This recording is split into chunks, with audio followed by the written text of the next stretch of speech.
Convenience stores are perfect for end consumers for easy shopping and a quick snack on the go. But for Metro's trader customers, this retail format is, above all, a great opportunity to further expand their business. With its trader franchise concept, Metro offers them comprehensive consulting and support services. What the trader franchise business segment is supposed to achieve and contribute to Metro's score strategy in the coming years is what we talk about in this episode of More Podcast, Wholesale to the Max. A warm welcome to all of you, dear colleagues. My name is Bernd.Rodde from Internal Communications at Metro AG.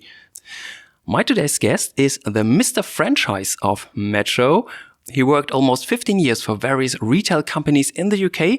Since 2017, he has been with Metro, started as Global Director Retail and Franchise, and since February 2022, he has been Senior Vice President Convenience at Metro, Daniel Quest. Hi, Dan. Welcome to my podcast. Hi, Bernd. Nice to be here. Great to have you here. Dan, you told me before that you live in England on a farm somewhere in the middle of nowhere, and I guess far away from the next shopping center.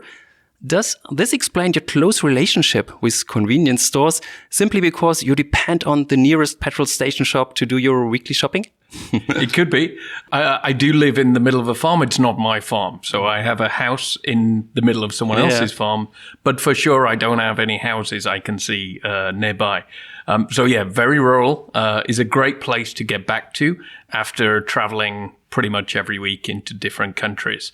But no, convenience started basically, I originally was in finance. I'm a qualified accountant. I keep it a little bit quiet, but yeah, qualified accountant. And I ended up giving a project to sell convenience stores to independent retailers.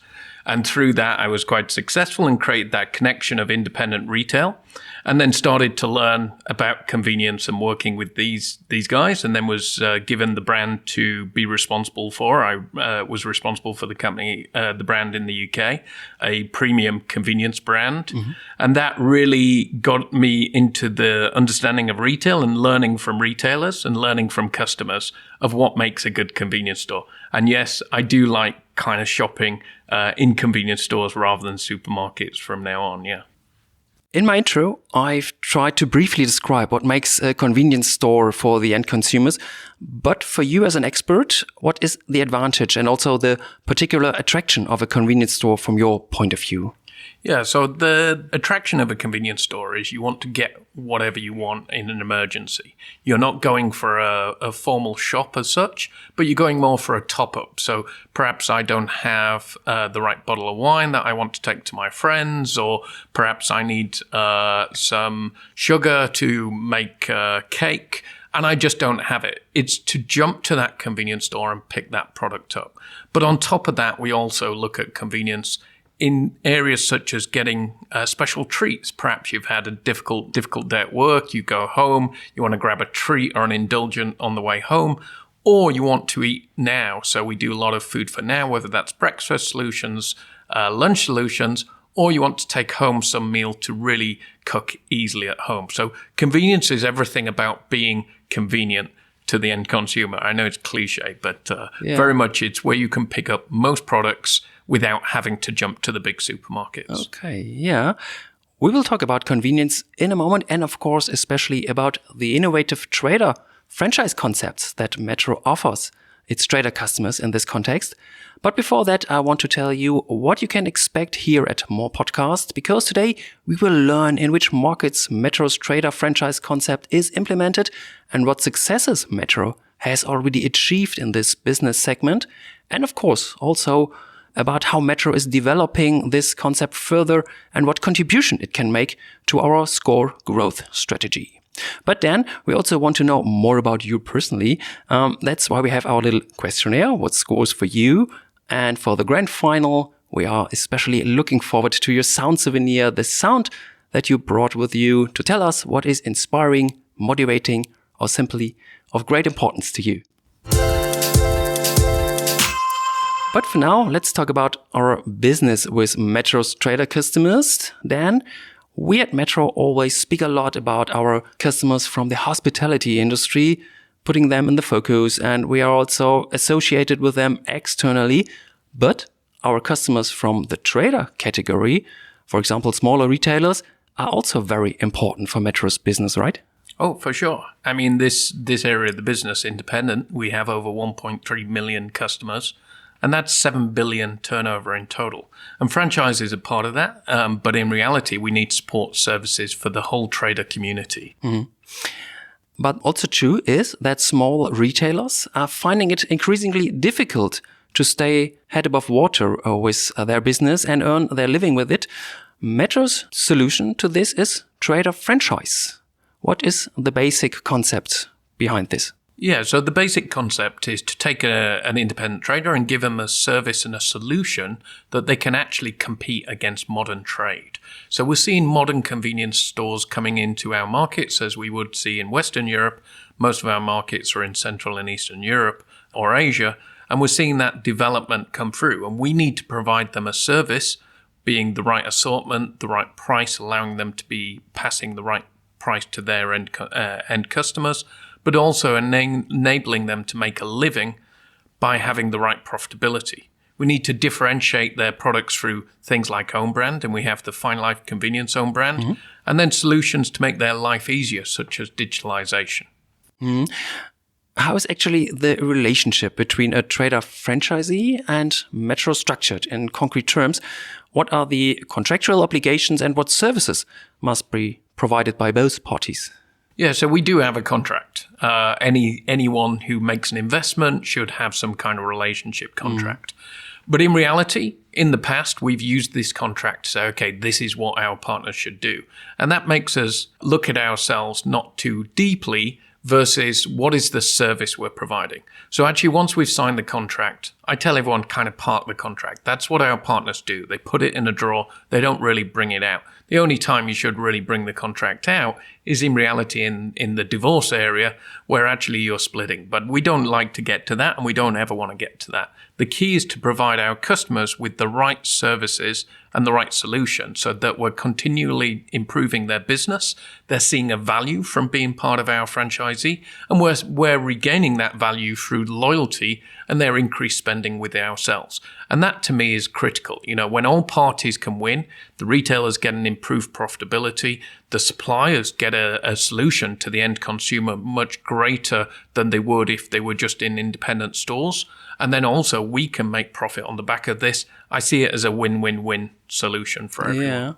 Yeah. And you also describe the advantages for the trader customers. But what are the advantages for Metro in concrete? What does a trader franchise customer brings us more compared to a normal trader customer?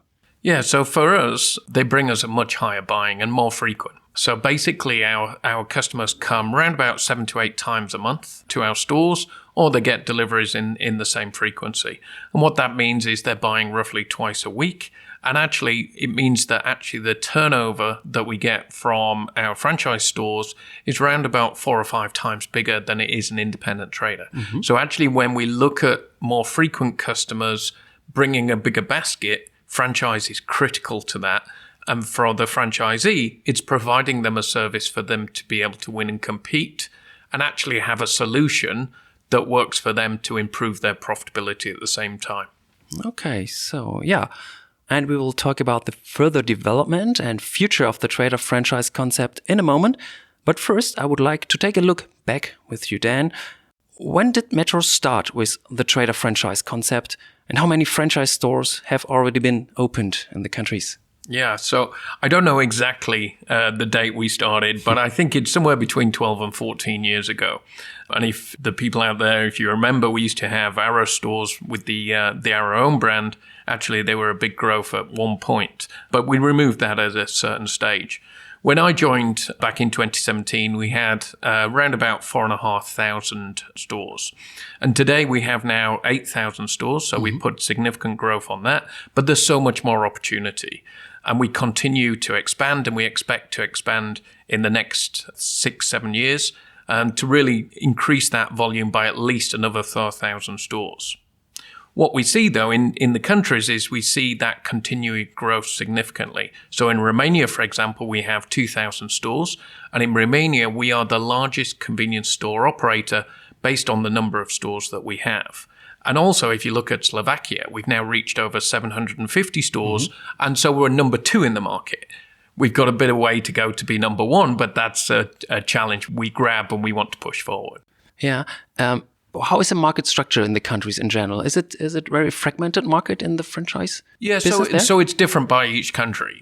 So in Poland, for example, the franchise team have to compete with Jabka. Jabka's got 9,000 stores. We've got around 2,000 stores in Poland. So there's a difference in that context. In some other countries, we don't have structured franchise. For example, in Czech Republic, it's got its own Jabka, not the same, but round about 140 stores. And then the cooperative is the biggest competitor, but it's a disparate group of stores rather than a structured franchise business. I would see in that context. So for us, we see actually that structure, creating a brand, really valuable. And that's what we've seen in the countries. And as we develop each of the countries, or the country team develop the individual stores with our partners, that's really important that we create that consistency as much as we can while still making sure they're independent. Okay, This is not a hard franchise business or a structured convenience we're trying to build, because actually the franchisees really bring that, what we call that magic dust, to the actual stores. And that magic dust means that you can have a store that's relevant for that market. And I've seen many of our customers across many different markets bring that. That can be local product, it can be local services, it can be local engagement, sponsoring of the local football team, or sponsoring of the local community location. All of these things come from our franchise partners. They really are embedded in the local area where they live. Yeah. So the local adaptation is an important part in the trader franchise business. And as we all see that you have also very different market conditions in each of the countries. You already named Romania as an example, and Romania is also a role model and a pioneer in many areas within the SCORE strategy. And this also applies to the development of the franchise business there over the past years, right? Yeah, absolutely. I mean, the Romanian franchise team have done a phenomenal job. But not only the franchise team as well, the store managers, the colleagues, the distribution team, the HR, the finance, everyone actually is so focused on developing not only Metro Cash Carry in Romania, but also Ladapashi, which is the franchise name that's operated there. So it's a real engaged country in terms of driving this, and that's how it's really developed. Since 2017, when I started, they had around about 350 stores, I would say of not great quality all the time. And really what the team did, and especially with Irinel, who leads the team there, really drove home the importance of getting the right retail standards into the stores and a level of consistency and developing a brand around that. But it's not only that. It's a focus on the things that we're now all adopting across the wholesale transformation. So what they looked at was really giving the right assortment to the customer, making the right choices. Have we got the right product in the right case size, for example? Then they were the leaders in buy more, pay less. And that really is important. Having that product at the right price that I can add a margin to resell to my customer is critical to a successful franchise business. And buy more, pay less is a superb tool to be able to do that. And they were leaders in creating that everyday low price without the need for consistent promotions driving their customers in the wrong buying habits, I would say. So really drove that. And this has created confidence not only with the team there, but also with the customers and the loyalty of them customers. I cannot say enough, the Romanian team really have driven franchising from a small 350 store business to, quite a significant scale business with over 2,000 stores, hundreds of millions of turnover that could be as big as a country in reality. Yeah. Really impressive what our Romanian colleagues have achieved, but also our colleagues in the other countries. What are the general success factors for making such a strong development in the trader franchise business? Yeah, so all our colleagues really focus on three things in the first point, okay? So it's having the right assortment, it's having the right price to as I said, to be able to sell to third party, and then being able to have the right availability on the products. I always want to get what I order, whether it's on delivery or basically when I come into the store, it must be there. So these are the kind of basic principles our teams in the countries, our franchise and trader teams in the countries really focus on. And then what we do is we add services, okay? Mm-hmm. And that could be on the development of formats. It could be on the development of our own brand, our Fine Life own brand that we've now remodeled in the last 18 months to really be a convenience product that actually has a guaranteed margin for our customers. Mm-hmm. And why do we do all this? Well, all of these services bring loyalty because franchise is a loyalty business. Okay. Yeah. It's not a contractual business. It's literally creating a service, creating a relationship, and through that service and relationship, we will get rewarded through a higher buying from Metro.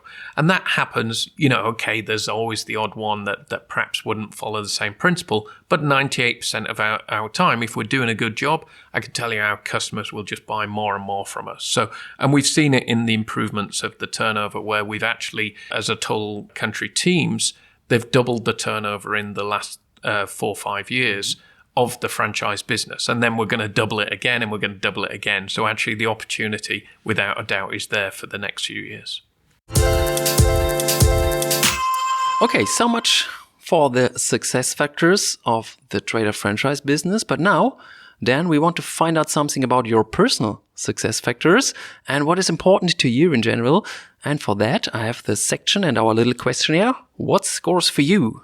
Are you ready, Dan? Yeah, sure. So let's get started. Dan, what is your core? Means what special strengths do you have? Yeah, so for me, I think the focus of the customer has to be the core of what we do. And to me, that's really critical. And every time I look at any conversation we have, any development we have, I put myself in the customer's shoes first. And that's really, really important. And that's always, can be a bit difficult, especially when you're not always in the country as well, especially around Metro AG, it's really critical. And I think the fact that we've pretty much everyone of the leadership team has been in a customer this year, I think is fantastic. We need to do much more of it. And I would kind of just look, there's a lot of people in restaurants. So maybe if you've been in a restaurant this year, then you go in a convenience store next year. That'd be my request to everyone. And is this also a personal strength of you to be empathic and walk in someone else's shoes? I think it's something I've learned over the years. I think I've learned from understanding independent retailers from the start when I was selling the stores. The guy before me had struggled to sell the stores, and I realized actually he hadn't understood what the customers want and what's their restrictions, and therefore it was very simple for me to kind of jump into their shoes, build the business model that worked for us and worked for them. And then we sold all the stores. So it's pretty much the same in all business to me. If I can understand what the customer needs, I think we can build the right solution. If it's a negotiation, if I stand a negotiation, I always see as everyone's got to win. So basically, if I stand in the opposition's view of what they're trying to achieve, I can actually understand what the negotiation needs to be. So for me, it's maybe a value, but it's for sure a way of doing business, I would say. Yeah. What small or big goals have you set for yourself? Yeah, so small goals or big goals? I constantly push to be more healthy. I think as I'm getting older, it's getting more of a challenge. And I think you got to work harder at it. So I think it's a small goal, but maybe it's starting to be a big goal from that side. But no, the big goal for me is I truly believe we can create a convenience business that is leading in Central and Eastern Europe and in some parts such as Turkey as well. And I truly believe there's a gap in the market, and I believe Metro has the capability to deliver that. So something that I fundamentally have a goal is to actually achieve this development within the next few years anyway, for sure. And that's probably the biggest goal that's driving me forward today. Yeah. And what is your way to achieving it? The way to achieving it is we've got the development of the franchise, and I think our successes allow us now to invest in that. which from starting with zero investment in digital and zero investment in franchise, we've now got the Elevate program, I'm sure we'll come on and talk about, and we've got the structured convenience development that we are making. So I think also what we've done in the last 18 months is bring on the right people. So we've now brought on significant more people from a leadership team perspective that understand convenience. Yeah. Are these topics you mentioned also the milestones do you use to measure your progress, or how do you judge your success? Yeah, so I judge success. You've got the KPIs and, So that's number one. But yeah, beside all that, the way I measure is actually, are people joining us to join this team? That's critical as we're building a new business. But also, in reality, are we getting the right engagement of our colleagues? When you actually go into some of our stores, the customer experience and what the feedback from the customer is really fantastic. And, the NPS scores are off the chart. So really the customer engagement, the colleague engagement, the positivity I see, I measure myself much more softer on that than I would on the delivery. At the end of the day, we're all paid to deliver, and I think that's a really important kind of hygiene factor. That's a given to me that we need to do it. But the softness of understanding the colleagues' engagement is really quite critical to be a milestone or a kind of measure. Yeah. So now, Dan, we know what is important for you and what scores for you in business, but also in life. And now I'm even more curious about your sound souvenir. But as always, we will listen to that one at the end of this episode. First, let's get back to our actual topic of Trader franchise and its further development. And this is about Elevate, the program or initiative to take our franchise stores to the next level. Dan, what exactly is the Elevate program about?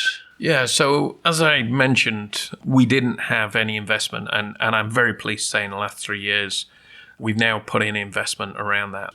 So we created a program called the Elevate program, which was to start elevating our solution, okay? So we knew we had a concept, actually, but we wanted a much better concept, whether that would be in delivery, in the own brand that we offer, in the format that we provide, in the sales force and the partner management support we give. We wanted to make a better business, and therefore we came up with the Elevate concept. What we then did was really invest to start with that, because actually people need to feel it and see it, okay? And to be able to feel it and see it, we really went to the modern convenience store. So as I said, we took off all the graphics off the front, we make them open, we put in the right lighting, we put in the right shelving, we put in the right refrigeration. But more importantly than the actual equipment and the money you spend is actually having the right layout. So having the right adjacencies, so walking in on fresh food, having a fresh offer when you come into the store, actually looking at things like the right solutions, such as coffee solutions, food-to-go solutions, and then providing the right services, whether it's ticket machine, a lottery machine, etc. So really becoming that hub of a community so that I can get everything I need from that community store. But what we did was just make it a much more modern environment than what people have probably seen before in some of the countries. Yeah. And when you say that we invest in these stores and that they get new shelves, for example, are all these equipment paid by Metro? No, they're paid by the franchisee. So we have to have the right concept. That's really critical, and we have to show them. And to be able to show them, what that brought us to was creating ambassadors, okay? And ambassadors are, for us, really important to kind of set the benchmark of what we want in the country.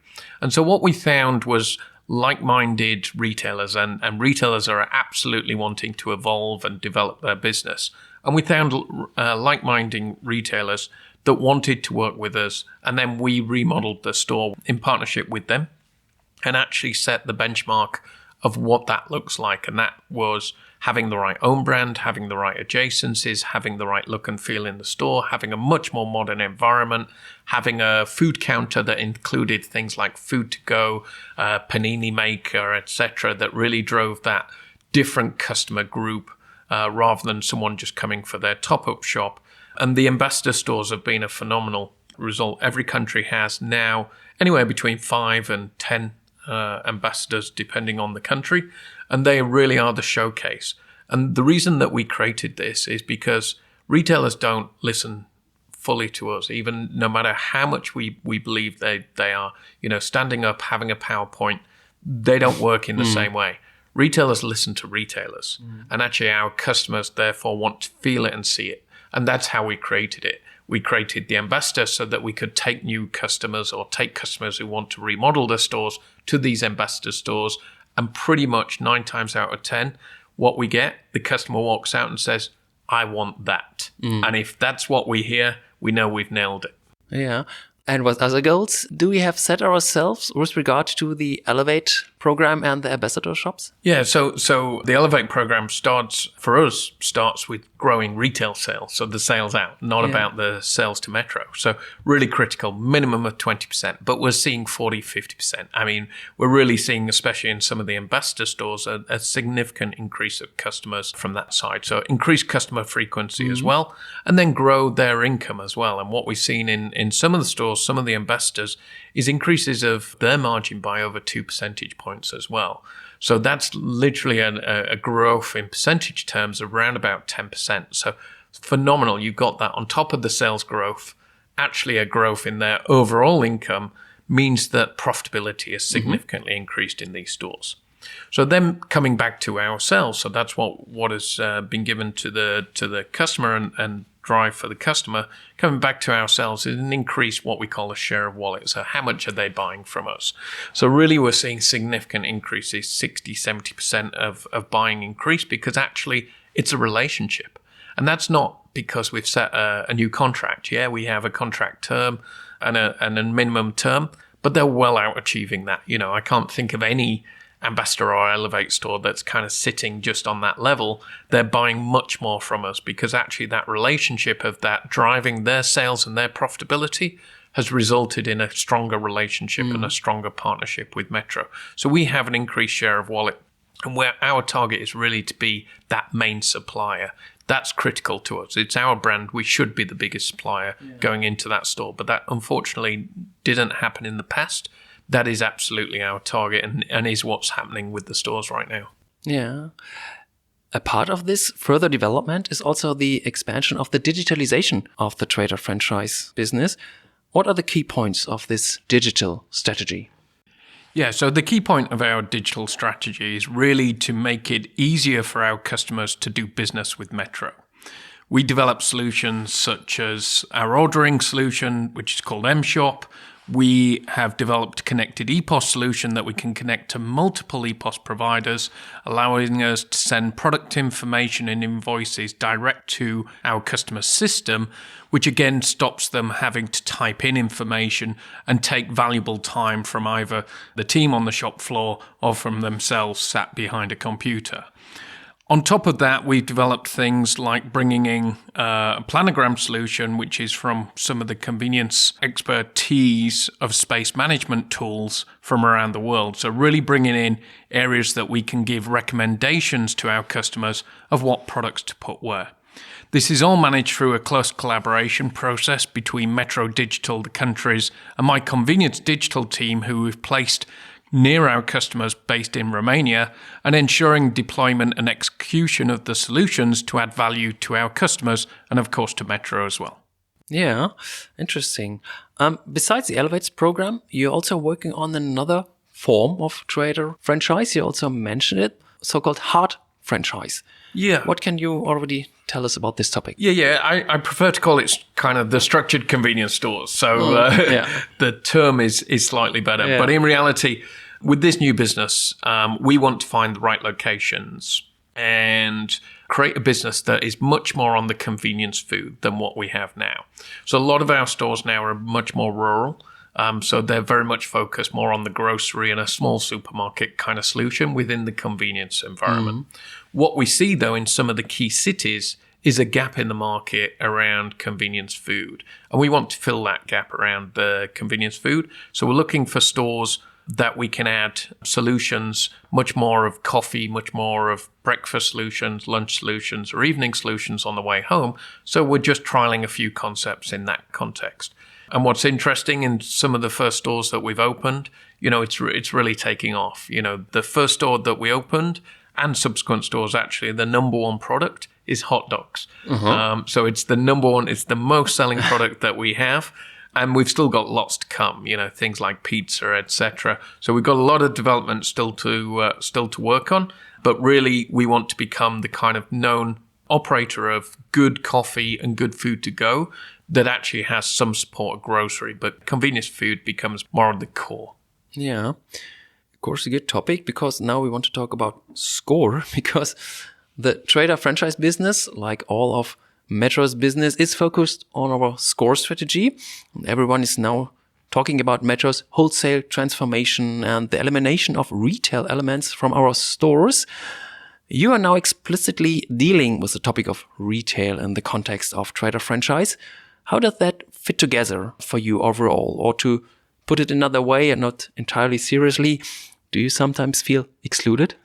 Yeah, absolutely not. Not in Metro, I would say. But what I would say is we need to understand our end customer, and our end customer is a retail business, okay? So we need to be really good at understanding that, and then understanding from a wholesale principle, how do we supply them the product, and what is the opportunity from a wholesale business? So we're not building a pure retail business in that context. We're building retail operations that actually then buy wholesale product and boxes from Metro. So in reality, we're fully aligned to the wholesale business. We're fully aligned to the goals of Score and the wholesale transformation. We're just really critical part of that, of understanding the retail element, because that's our customer element. And so if we understand the retail element and really develop solutions that work for that retail element, we'll be a better wholesaler. And we want to build a multi-billion turnover business within the franchise business over the coming years to 2030, being the target date. So it's really critical that we have this understanding, and we use the retail understanding, the retail expertise, as I said earlier, of the teams, to build what is the right solutions for the customers, and how do we build that within the wholesale environment. Yeah, and from my point of view, also our new pricing strategy, BMPL, offers concrete links between our wholesale transformation and the retail business of our Trader franchise customers.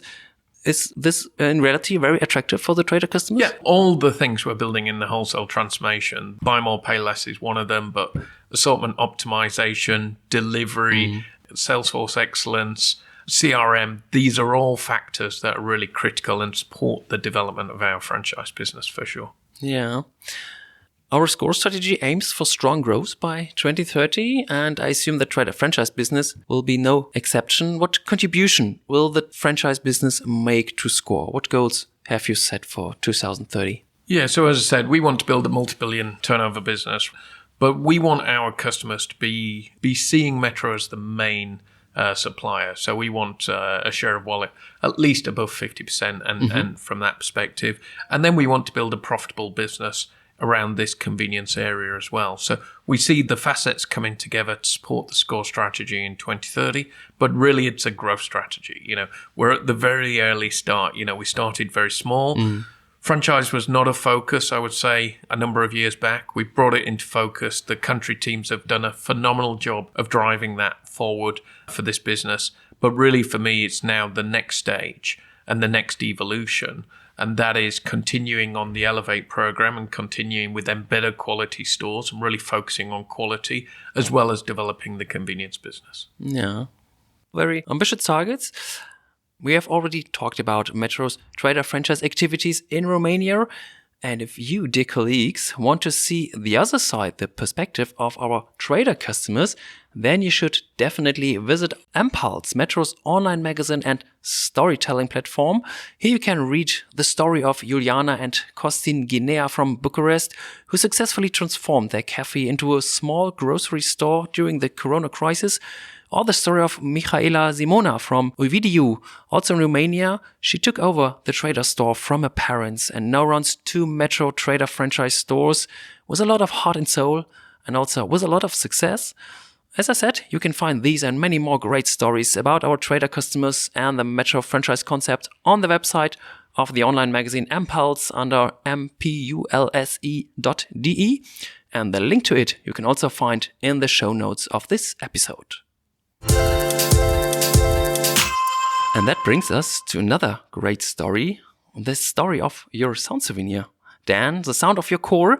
Like all my guests here at More Podcast, you brought us a certain sound that inspires or motivates you or simply makes you happy.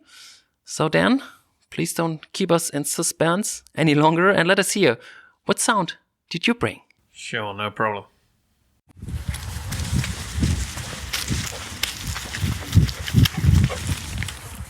Okay. Once again, it's please. a short one. Yeah. Okay.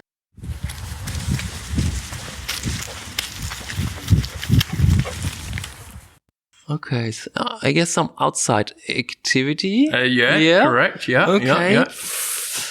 But yeah, what is it, Dan? Please tell us. Okay, so that's just a short recording. On a Sunday morning, I love to get up early, normally around 6:45, 7 o'clock. Okay, I will be out with the dog in the woods, and that's me running in the woods with the dog.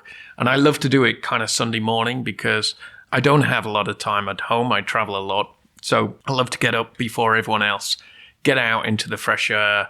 It's great time for thinking, great time to kind of reflect on the week, understand what you've got to do the next week, but then get back to the house. Normally I do breakfast. I have 3 children, so it's generally pancakes and waffles, and I was trying to force feed fruit on top of that if we can to really, really feed them. But generally it's great to get up and do something, and that really motivates me for the following week. So it's a energizing or re-energizing kind of part, and my dog loves it. I'm not sure, she's getting a little older now, so she starts walking walking a bit slower towards the end, but she comes out, and it's great to be just us two, and that was us in the woods. It was a very wet day, splashing through the mud. That sounds great. Thank you. And thank you for the great sound. It was really, really interesting. And above all, thank you for the very nice and interesting conversation. I'm sure we've learned a lot today about Metro's trader franchise business. Good luck to you, Daniel, and all the best for you. Great. Thanks, Bert. Been great. And dear Metro colleagues, thanks also to you for listening. Stay tuned for the next episode of More Podcast, and please check out the previous episodes as well. You can find them just like this one on United and everywhere else. Listen to podcasts, for example on Spotify or Apple Podcasts. Please do me a favor and subscribe to us there and recommend More Podcasts to all your colleagues as well. Thank you very much. Bye-bye and take care.